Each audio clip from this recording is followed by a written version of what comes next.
Oh man, hopefully we are live right now. Hello, everybody who's tuned in right now. If you could just tell a friend to tell a friend that we are live right now on Titans TV. Yeah, we're doing a quick show actually, and this one here is to do with the importance of Black history. So it's the 1st of October. So welcome everybody. We're in Black History Month. It's a fantastic month indeed. And I'm just thinking to myself, it's very important. The importance of Black History Month, the importance of not only Black history, but actual African history as well. It's so very important. But why is it so important? Why is it more important than anything else, so to speak, in terms of history? I think it highlights the fact that Black people, people of color, dark-skinned people, or people of the African continent, in terms of their history, it is suppressed most of the times. There is a lot of racism that's, impacting that when it comes to history. Because personally, I love history, world history. Like it could be Greeks, Romans, Persians, Egyptians, like all the facets of different civilizations. I absolutely love history, full stop. But I've come to realize that in every single area almost of history, the African voices is usually marginalized a lot. And it's a shame that we don't have as many academics within inside of enough African academics or Black academics within inside of academia, because I think a different narrative and different stories and different interests would come out in the history books that as of yet has been completely gone unchallenged, or these things hasn't even made become aware to everybody else. So it's like I need to see a change in the world personally. Salute to everybody who's tuned in right now. And I thought this morning, I was actually just like sitting down having a morning meditation, and I was like, you know what? It's Black History Month. Like, let me actually talk about something that is actually really, really good to talk about. So I was thinking to myself, and again, I've been focusing on Aksumite history, Abyssinian history, Himyarite history, and then obviously Arabian history as well, especially of the 6th century. That's like my main focus right now. 6th century history. And with 6th century history, you have to go into like Roman history, like Byzantine history with Justinian II, like these types of things here, like the Arabian, like Northern Arabian history, all of that. Like I just want to read up about it and learn those things. But I see to myself, I'm seeing more so that you have like 2 billion Muslims in the world, right? 2 billion Muslims in the world, approximately. And out of all of those people, if you was to ask them, like, what was the ethnicity or what was the color, the complexion of, their hero, their figure, Muhammad of Islam, they will all tell you, probably, the majority will tell you it's white, right? And it's like, imagine that. And then if somebody like me will come by and say, no, it was actually black, do you know how triggered everybody gets to say no? And this is like non-Muslims and Muslims both will all get triggered and say, no, he's white. It's like, it's amazing that actually exists. It's amazing that exists. And then it's like, I look at things, and let's just hold that for a hot second, right?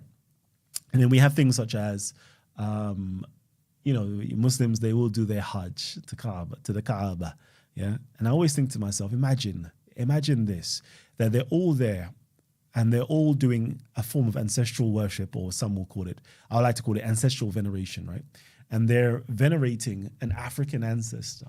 And I'm thinking to myself, how many of you guys actually know that is exactly what you're doing right there? I'm not saying that this is no, I won't even go into the logistics of it.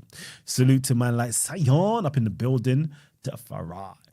So you have that going on. So you have them going there, doing their Hajj, doing their Umrah, and they're all there doing it in veneration of a story, a legendary story yet again, of an African woman. And I think to myself, how many of you guys actually know that? That you're there going around circumambulating the Kaaba, going up and down Safa and Marwa, and this is all in emulation of an African woman. These types of things here, I think, like, should be screamed out louder. and I'm only just talking about this especially for like my Muslim audiences, because like there's 2 billion of you, but none of you lot are talking about things like this.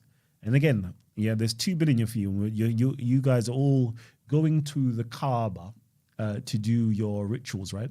But who built the Kaaba? Who built the Kaaba? Again, another African man, according to your history and your legends, right? And this is all legendary, by the way. So Hagar is legendary. And then, Bakum, the Ethiopian who built the Kaaba, another legendary figure, Christian legendary figure within inside of Islam that built the Kaaba, an Ethiopian that built the Kaaba, a Christian that built the Kaaba, which was a church, a Kaaba, another African. It's like, look at this, so much African history and so much black history, but nobody's talking about it. I wonder why. Yeah. And, this lets me know how racist Islam, how much racism is in Islam. Okay. How much racism is in Islam. You have certain things such as fatwas or judgments that's put out there. If any of you guys say that Muhammad is black, guess what happens to you? You should be killed. Yeah, you should be killed. And I'm like, imagine that. Imagine if there is another religion out there that has something like that. Wouldn't people be in like uproar? But for this one, like nobody cares. Like, yeah, niggas. Like, it's crazy. It's absolutely crazy how they suppress people. Because what most people don't know is there is traditions, for there to be a fatwa of people will be killed for saying that Muhammad is black means that people were saying Muhammad was black. So you have threats of death within inside of Islam for saying that the Prophet is black. You have other threats within inside of the Hadith or the Sirah literature that's saying, if you say he's from a particular lineage, okay, guess what? You get 80 lashes, right? So clearly there is a tradition that people are saying he's from a particular lineage that is black, right?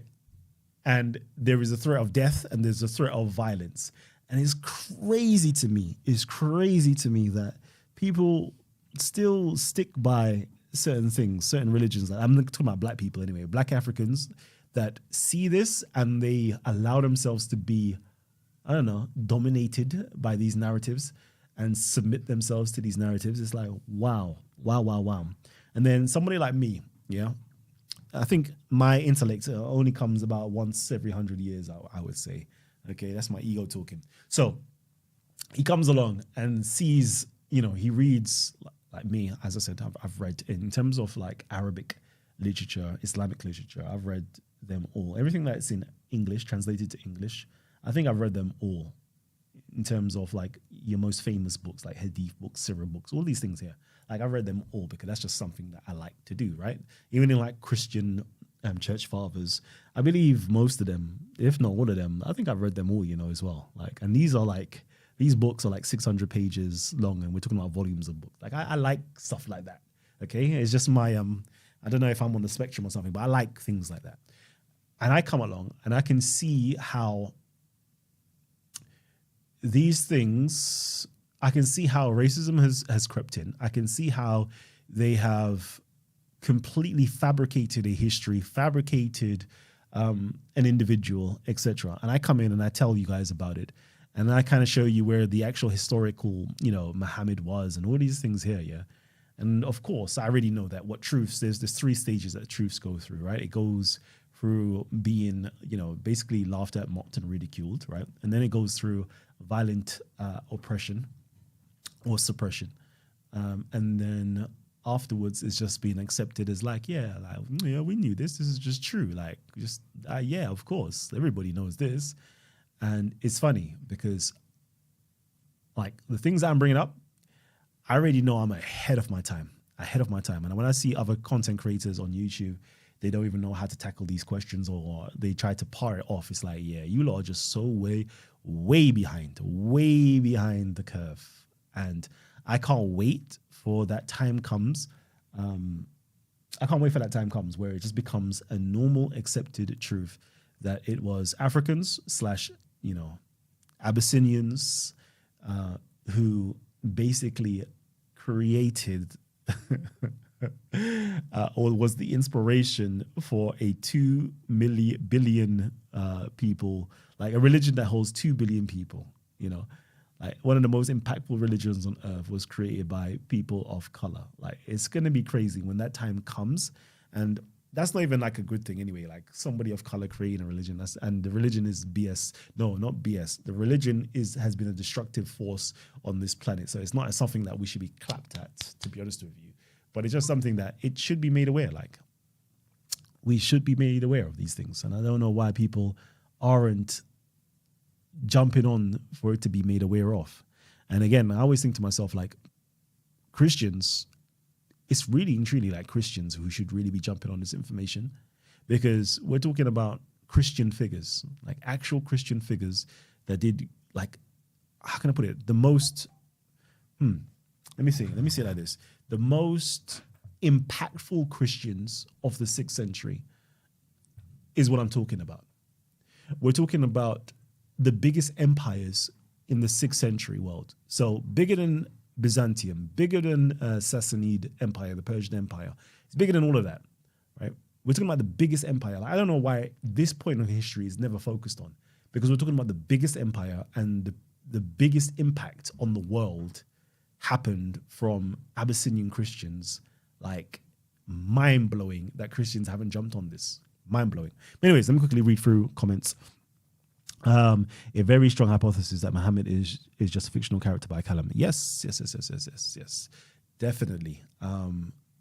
Definitely. Again, as I said, I was watching Gabriel Said Reynolds, right? Oh man, what up, Giants? And chat room. Yeah, buddy. We're good. All good. Actually, no, let me do this. Let me bring this out. And then let's see if I can do this. YouTube.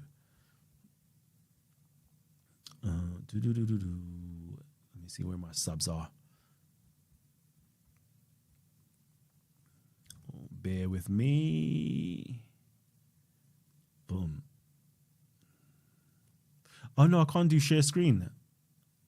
I can't do share screen. Or can I do share screen? I can. I can in a sense. Bear with me, family. Bear with me. Bear with me. Let's see if I can do it. Let's see if I can do this. I may have to get up.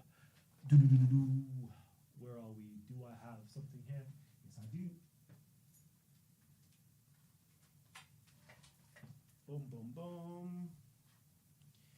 Boom, boom. And let me say, away, yo. Away, yo. If I plug this in, does it work? Does it work?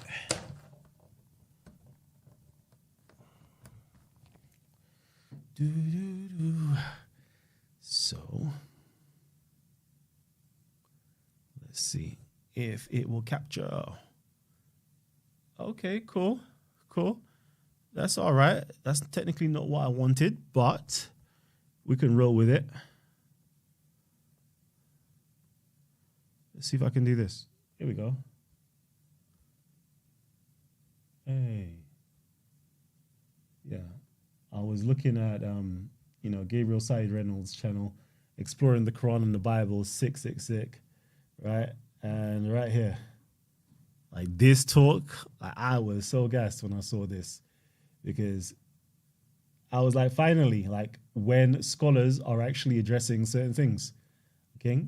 So over here, we have Gabriel Said Reynolds and Hassan, and it's called here, The Early Muslims Meet the Christian Kings of Ethiopia, History or Legend, okay? And hold on, let me just make sure. Can you not see that? Can you not see that? Because I can't see it on my screen. Let me know if you lot can see that. Okay. And I was like, look at that. Look at that. My actual presentation, yeah? My presentation, yeah, was literally on, and this is when I know, like, people are actually watching my stuff. Because look, historical man Muhammad, legendary Muhammad, right? Yeah. And I basically should go through the history and the legend, or the legend and the history. And when I see people like literally name their show after like my presentation, I'm like, yeah, they're tuning in, okay? And they do that. They did that especially with a Christian king of Ethiopia. Imagine that. And they also come to the conclusion, yeah, which what I've been saying is that it was a legendary story. I love that. So anybody that, questions and says, no, Kalam, you're making this up, or Kalam this, like, I'm telling you, like, scholars know what I'm saying. Like, they know what I'm saying, yeah? Yeah, they know what I'm saying, baby. Okay, and again, yeah, I always think to myself, right? I know, yeah, I'm way ahead of the game, like way ahead. Like everything I do, can I just toot my own horns right now? Yeah, I'm gonna toot my own horns. Everything that I do, I'm way ahead of the game. How so do you say that? Speaker's Corner. Like I created a phenomena, a movement with Speaker's Corner. Like I've left now, but you can see the impact of what I did at Speaker's Corner, where you got everybody coming down with cameras now at Speaker's Corner filming. Like, did that, yeah? Decade ago. Like I can see things that other people can't see, right? Then you have things like, doing internet shows, like talk shows and interviews with people with inside of religion and da-da-da-da. Like that has now become a phenomenon where everybody's doing that. But Talk with the Titans, like you just have to go back 11 years ago. You can see like Kalam was doing that way back when, right? So I already know I'm ahead of the curve. When it comes to, I did a whole thing to do with going through the hadiths and learning the hadith sciences and going through, the whole PDF of the PDF claim of Muhammad, etc. Right? And I came to the conclusion that this is actually made up and it's not actually historical. And I done the whole breakdown on that, 3-hour long videos breaking down my research on that. Okay. And you have others like Christians going against me, Christian Prince going against me, And then you had people like Dr. Joshua Little that literally wrote a PhD on that particular topic, and he came to the same conclusion as me. Man done a whole, 800, 900 page book. I can't remember how long, 600 page, whatever it is, right? Saying exactly what I'm saying, yeah, in a much more elegant, refined manner. So I already know anything that I put out, yeah, is not going to come to light until the next 5-10 years. Like people else going to be catching up and be trying to emulate and do the same thing that I'm doing, right? So I can't wait for that time to actually arrive, but it's like, okay, cool. It's just slow down and just wait for it to happen, innit? So, but slowly and surely, like scholars are coming out with this information, and I can't wait for them to get to the point, yeah, where they say, do you know what? We too come to, actually, they really know that. They really know that the whole Muhammad story is a legendary story, because they like scholars, they know they can't verify any of that information, right? It's unverifiable information. So therefore it lands in the realm of legends anyway, because it's unverifiable. But I can't wait for them to say, you know what? Let's go and look at the other Muhammads with inside of history. And let's go and look at the 6th century. And then they're going to find that 6th century Muhammad, and they're going to find the revolution that took place with inside of the 6th century. And I can't wait for that to be mainstream, right? And then everybody will know that, you know what? Can we just give Kalam credit where credit is due? Because I was talking about this 20 years ago. Like that's what's gonna happen. 20 years from now or whenever it comes out. Kalam was talking about that 20 years ago. Listen, I've been fucking with Kalam from day one. I told you that guy's a genius. He's not the same as the rest of you guys. Anyways, let me stop joking around. Let me read from you guys here. Salute to the UK Black History Month of October. Yeah, buddy. Trust me, I saw. Yeah, I know you guys got your thing in February. Ours is in October. Oh man, we live. Akani, what's good, baby? A long time no see. They were just extremely polite about it. Yeah, of course. Like it was jokes. I was watching it, yeah, Gabriel stuff, and it's like they were just catching, they were vibes in and they were joking, yeah. But they know they can't come across too vibesy. Like they can't come across like me. You can't joke around and laugh about things, right? As being somebody who holds a chair in academia. If you're a professor, a doctor, you're teaching, you're lecturing, you can't afford to be, too controversial.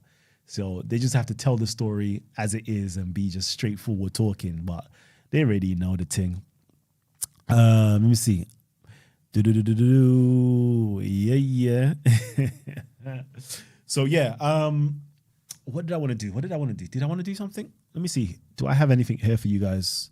Let me just double check. Yeah. Yeah. Let's do that. Actually, let's do that. Let's see. Boom.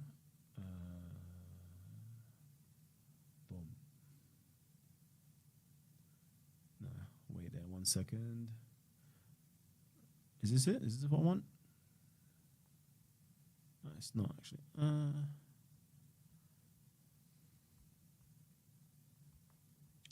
bring it back. Let's get this one out. Let's bring that across. Let's bring this over here. I like this one.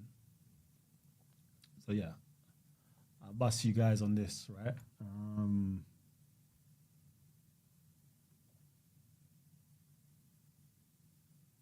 Cool. I guess I just got to zoom in, right? Maybe you have to exit it. I have to exit it.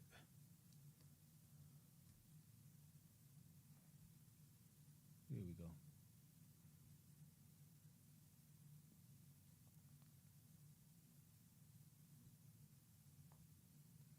Cool. I love this, right? Like this one here, like is one of my best things ever. So, and I'll tell you why, right? So basically, yeah, like they've got these traditions, whatever the case is, right? But right at the bottom over here, yeah, Allah Shah said, "Have you finished, or do you know, O men of Kinder? By God, if I hear a man saying that after today, I will give him 80 strokes." Okay, 80 strokes, so like 80 lashes, right? So beat a man down. Okay, like this hadith, this report is so pivotal in like understanding the historical Muhammad. Why do I say that? We see that there is people from the tribe of Kinder, okay, that were calling Muhammad a son of the the son of the eater of bitter herbs. Okay. And the Kinder people, tribes, the kings there, they are also sons of the eater of bitter herbs, right? Like it's so pivotal. Okay. So we have a tradition of them calling him the son of the eater of bitter herbs. You'll find out that the individual who is bitter herbs eater is this person here, yeah? Okay. Let me just come out a little bit, okay? Yeah, is this person here, yeah? King Harif of Kinder, okay? And this man has been described, yeah, within inside the Syrian literature as being a black man. So whenever you hear, yeah, they say like, if anybody calls Muhammad black, yeah, he should be killed.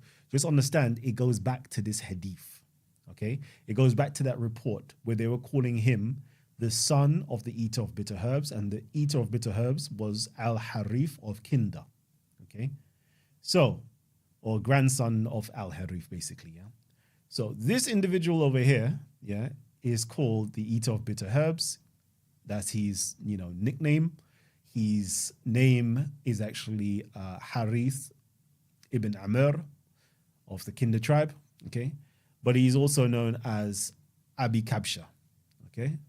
He is also known as Abi Kabsha. So what's interesting about this is this.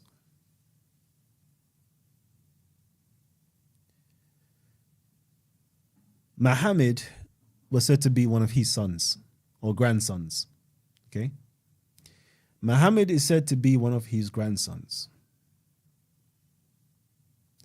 There is another title or nickname that's been given to Muhammad that they don't like.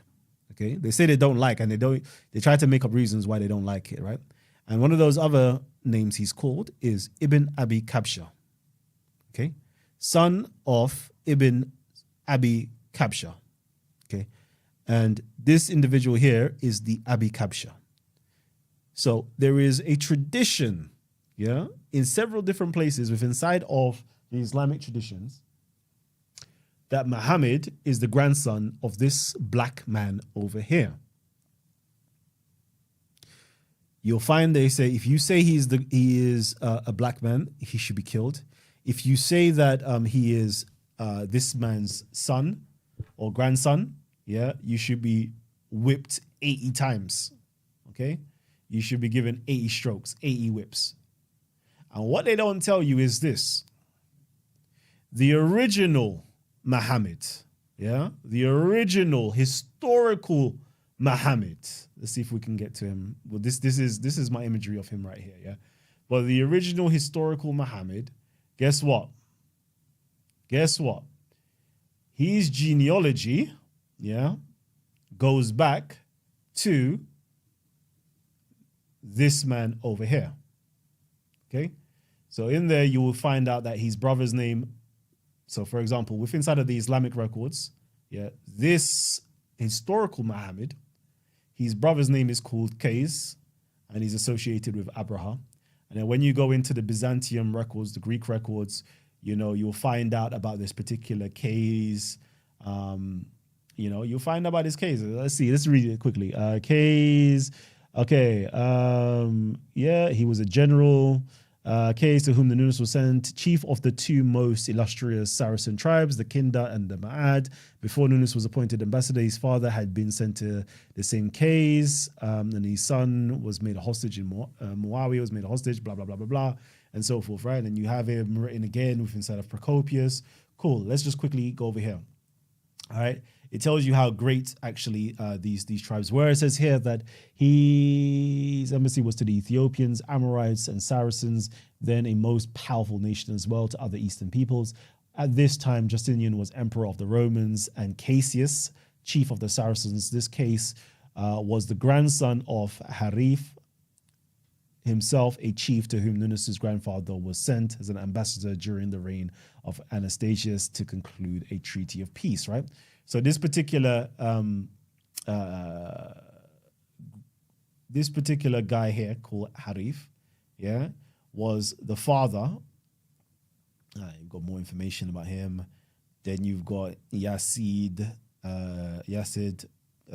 Muhammad's brother, and then you obviously have his father's name. We find out here, Yazid ibn Kabsha. We find all this information out. Blah blah blah blah blah blah. Yeah. So, anyways, yeah.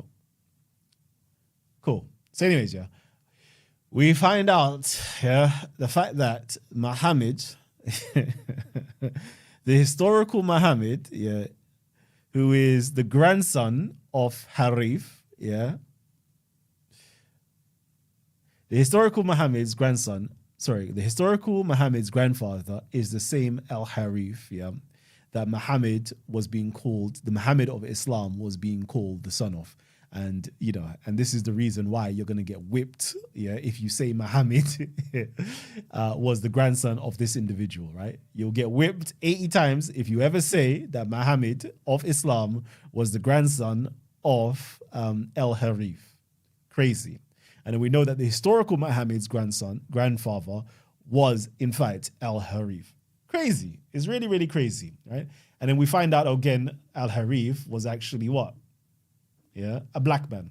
So we know that Al-Harif is also a black man. And this is why you have the tradition, yeah, that tells you if you call Muhammad black, you will be killed. Okay. So this just shows you how much, yeah, they've been trying to hide the history, yeah. Hide the history of Islam, right? But none of you lot are catching it. That's the wickedest thing. None of you lot are catching on to this. But Kalam comes and he catches it. That's what I'm going to say. I come and I catch this stuff. Let me think. What did I want to do? What do I want to do? Is there anything else I wanted to do? I don't even know. I'm trying to think real quickly. Is there anything else I wanted to do?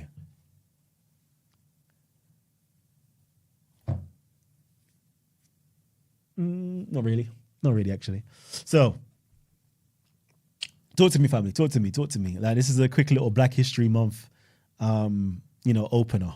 A little quick Black History Month opener. Do you know what I was doing actually? Because I was planning to do a video. I want to actually start doing like actual videos like normal. Let's see if I can actually find it.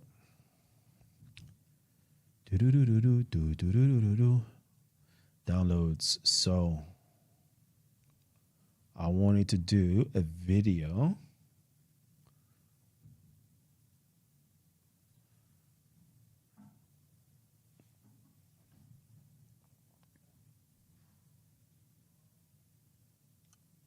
see right here.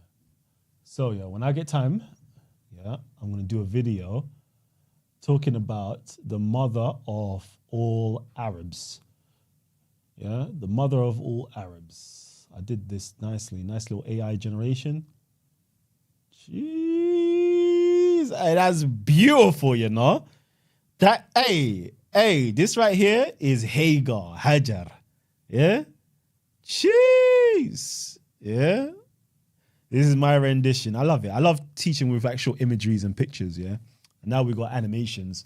So yeah, I got a nice little animation right there of Hagar for you guys, and it will be a nice little teaching moment, right? Because I really wanted to do a video to just show basically. Let's go through like the blacks, the Africans, right? And we'll just show you their impact as well. And Hagar was a beautiful one. Oh, sugar, I need to get going.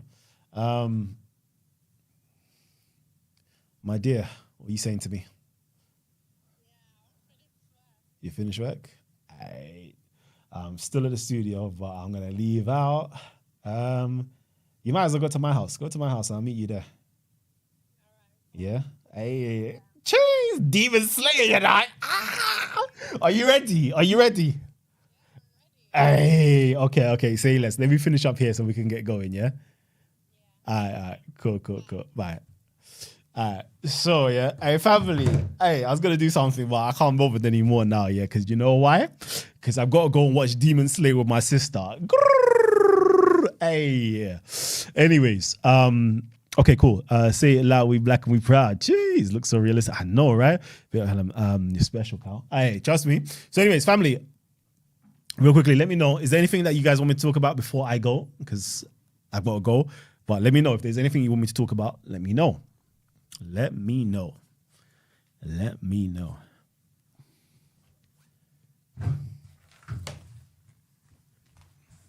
Sometimes I actually love being an entrepreneur, yeah? Because the way I can just stop anything that I'm doing, yeah, to just go and have fun, yeah. It's like one of the best feelings in my life, just to be free, you know. Jeez. Hey, okay. What is I love black girls. Don't know the done knows. I always say like I can see beauty in like every single ethnicity out there. Like there's beauty everywhere in women. But I've just got a little soft spot for my Nubians, you know? Cheese. Hey. All right, family tree. Okay, quickly, let me see. So, yeah, I wanted to do a video on Hagar and just like chop that up a little bit. Then I wanted to do another video as well on, the Kaaba, chop that up a little bit, do another video maybe on Mary inside of the Kaaba, chop that up a little bit. Then I wanted to do a video as well. What do I want to do a video on?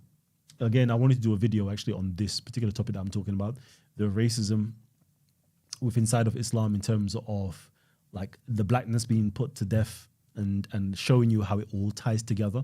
Like that would be sick. Then I wanted to do within inside of that video as well, actually. Let me just show you what I wanted to do. Can I bring it over? See, it's all about transferring that to the other screen. Give me a sec, family, give me a sec. So,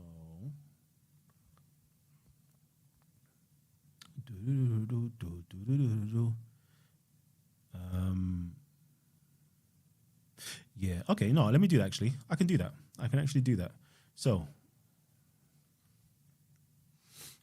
yeah, what I can do, just so I can like, these things are pending. When I've got free time, yeah, family, when I've got some free time, I'm going to do these things for you guys, yeah? It is always for you guys, just to let you guys know.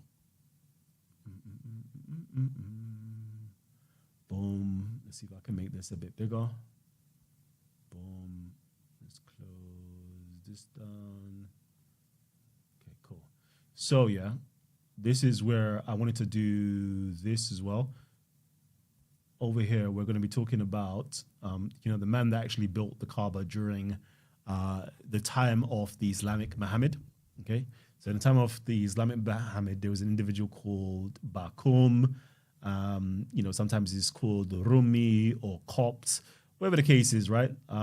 But he's said to be actually an Ethiopian that was the one who built the Kaaba. So an Ethiopian Christian built the Kaaba under like the Byzantine, emperor sending materials, blah blah blah blah blah. I may do another video as well because it was very very interesting, because obviously you have the legendary story. So you've got the legendary story of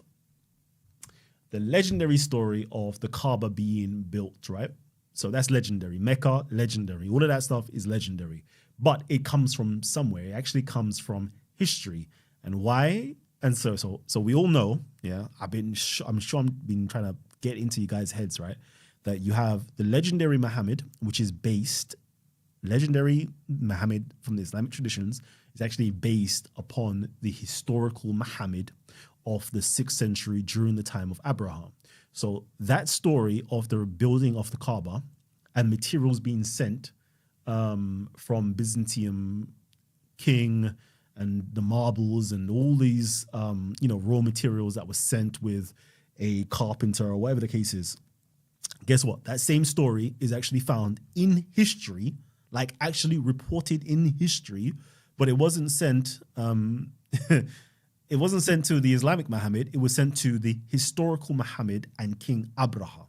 It's like literally the same story, like the same materials, literally the same materials was all sent like in the 6th century to Abraha to build a church or churches, right?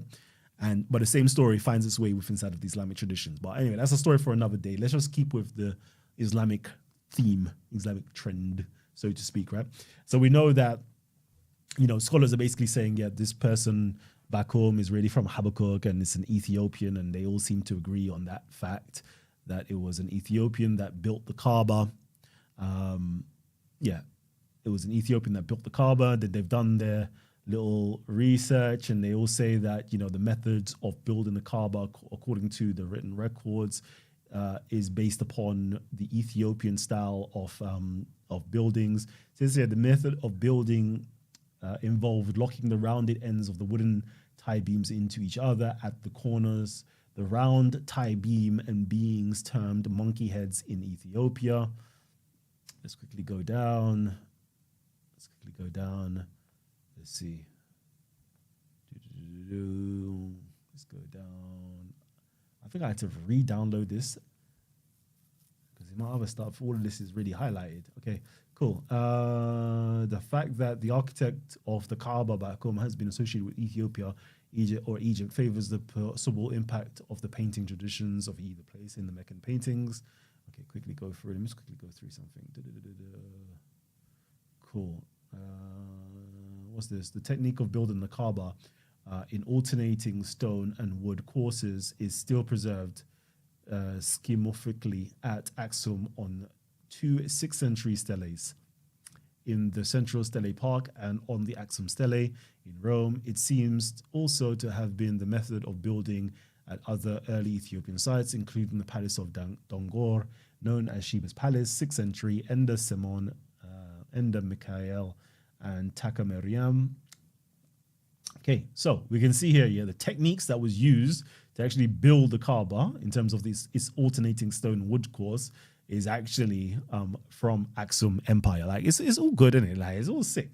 When you actually really go into this stuff and you see like the actual Abyssinian or an Ethiopian impact that nobody's talking about, to let you know that, it's actually Ethiopians that supposedly built the Kaaba. The style of the Kaaba is actually in the Ethiopian building technique styles. It's really, really interesting. But anyways, something else I actually wanted to do was this, to just show you guys, right, how they have co-opted, let's see. So this is a sick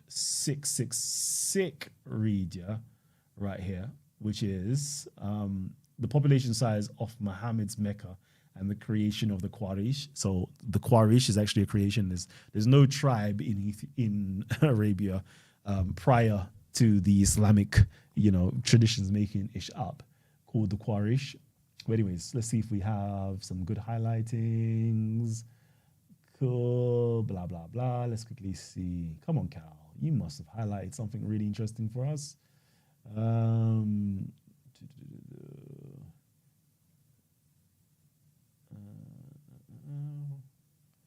cool.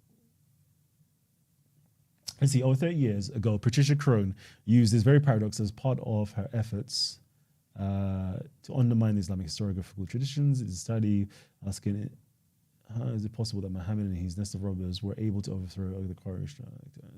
Okay, cool. So weakened does she find the traditional narrative that she goes on to suggest that the connection between Islam and Mecca was a construct of the post-prophetic period.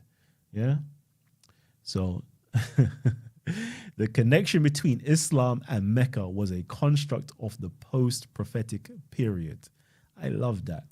Just letting you know, this whole Mecca thing was made up long after. Okay, let's quickly go through. Let me show you something that's very interesting. For the absence of the Quraysh in pre-Islamic poetry, see Webb. Okay, cool. Let's quickly go through. All right. Analysis of the generations that came before Muhammad's father will reveal that much of what we are told about the early Quraysh in the traditional literature is wrong. Their appearance in the form we now know them coincides with the events of the mid-6th century and was probably done through a collective alliance of central Hijazi tribes. Before the point, they would not have been known as the Quraysh, and they would not have been residents of Mecca. Wow. Hold on. That's kind of important. Rah. Anyways, let me see something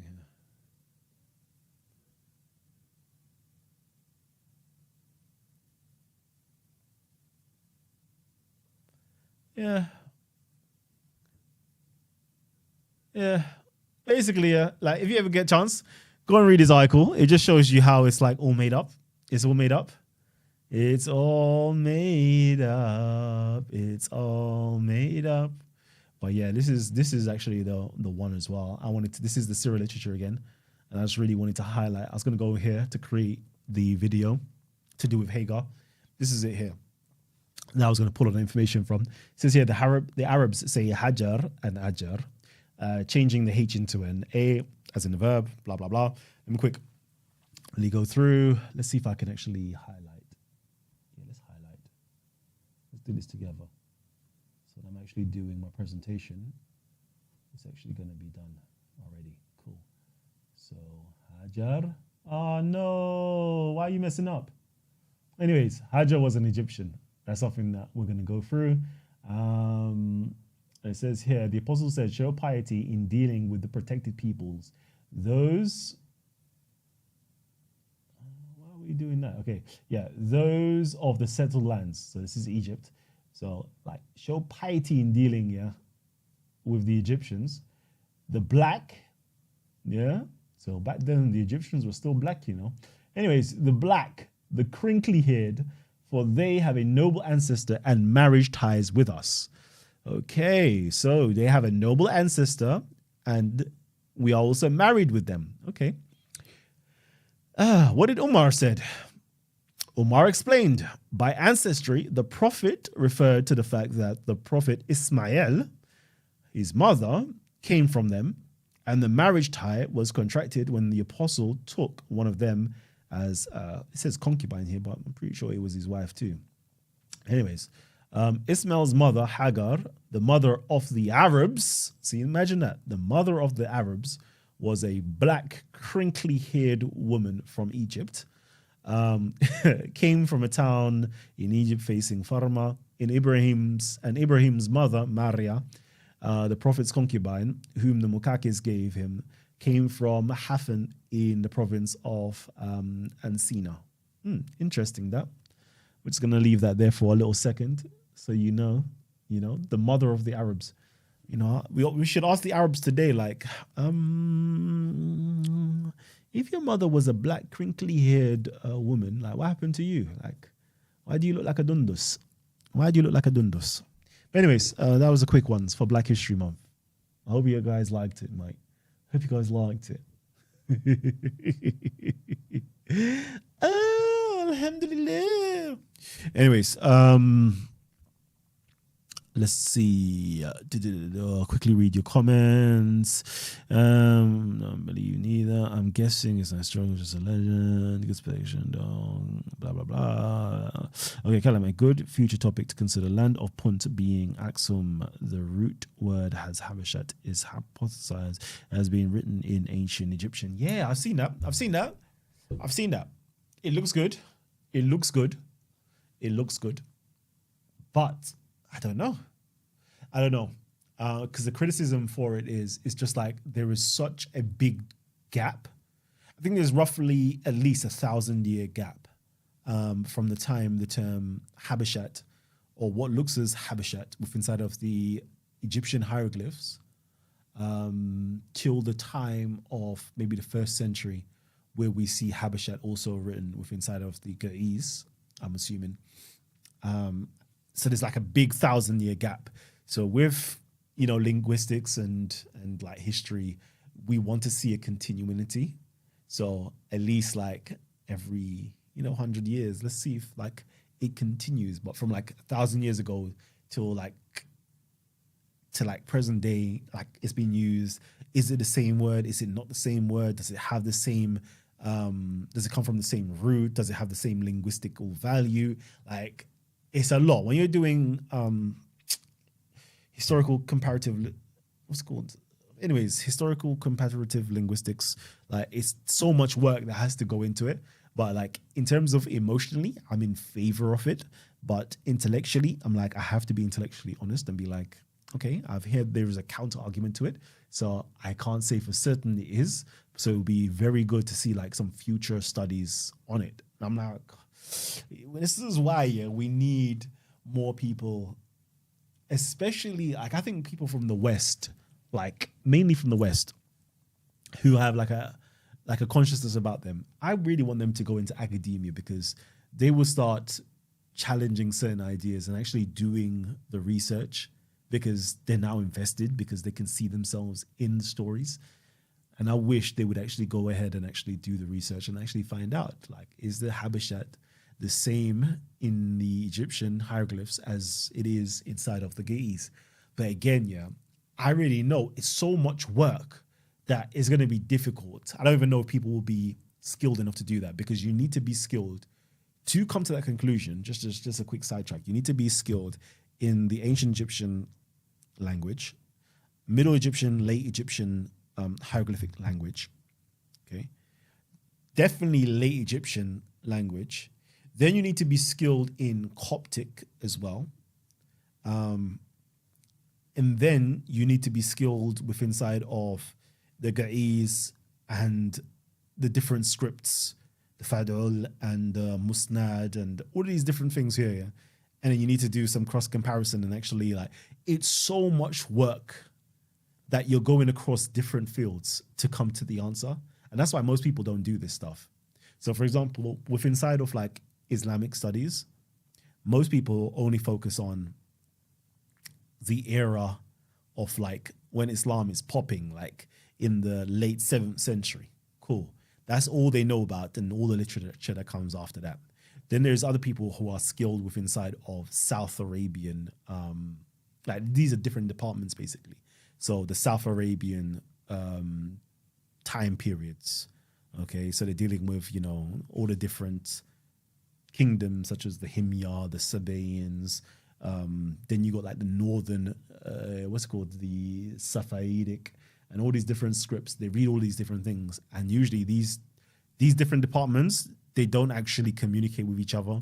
And then you've got the African side of things. So you've got, those who are interested in the Ethiopian department. Let's call it that, the Ethiopian department. So you got like people who are killing it, people like Manfred Krop, Monroe Hay, all these different big boy scholars that you've heard about. That's only dealing with the Ethiopian side. And like very seldomly do all these 3 different departments cross over. Like they don't really cross over. And that's why we don't get that information. Whereas me, I read all those 3 different departments plus Byzantium stuff as well. So it's like I am coming with this stuff that I'm putting out, and then it sounds wild to everybody else. If you're coming from the Ethiopian side, what I'm saying is going to sound crazy. If you're coming from like North Arabian stuff, whatever I'm going to say sounds crazy. But then if you actually read every single department's works that they're putting out, and then you just put it together, you'd be like, oh, okay, Kalam doesn't sound that crazy at all. That's just normal. Like, yeah. That's calm.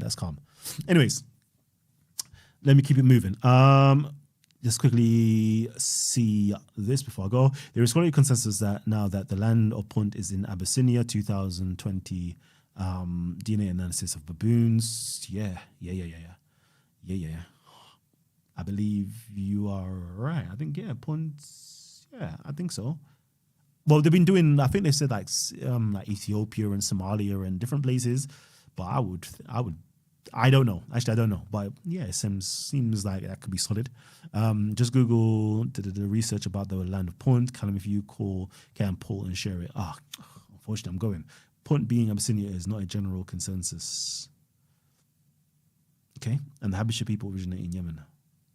Ooh, Kani, you jeez, you're gonna get yourself in trouble with Zion. I'm just gonna say that. Okay, AKML, just a nuance. Is it possible that the Habashi were on both sides of the Red Sea at the time of Abraham? 100%. You have Habesha, which is an ethnic group, and yeah, the Habesha people were definitely on both sides of the they were on both sides in terms of the ethnic group, were on both sides of the Red Sea. But in terms of inscriptions, when they're talking about, I'll put it like this, when they're saying the Habesha inside of the inscriptions, they're talking about those that were actually, someone can correct me. I know like Sion might correct me on this, but I think I will still hold to the fact that when they're talking about in terms of the inscriptions and they're talking about the Habeshat, they're talking about those that are in the South Arabian Peninsula. The reason being because the Habashi who are on mainland Africa, Ethiopia, they're being referred to as Axumites because they're underneath the rulership of the king of Axum or the emperor of Axum and beyond. So they're not referred to separately, because they're not, it just doesn't make any sense because you're speaking of the nation of Axum, that the ethnic population is made up of Habashi people. So when you refer to them separately, the Axumites and the Habesha as separate entities, you're talking about two different groups now. You're talking about, when you say Axum, you're talking about the ethnically Habashi in Axum, who's part of that state. And then when you're talking about Habesha, you're talking about those who are in South Arabia, who maybe have a confederation or built up of a different king group, or they may be their king still might be the Axumite king. So it's all technical when you actually go into it and you look at the politics of the time, where sometimes it's referring to Habashi as an ethnic group, or it's talking about Habashi in terms of the land where the Habashi actually resides in South Arabia.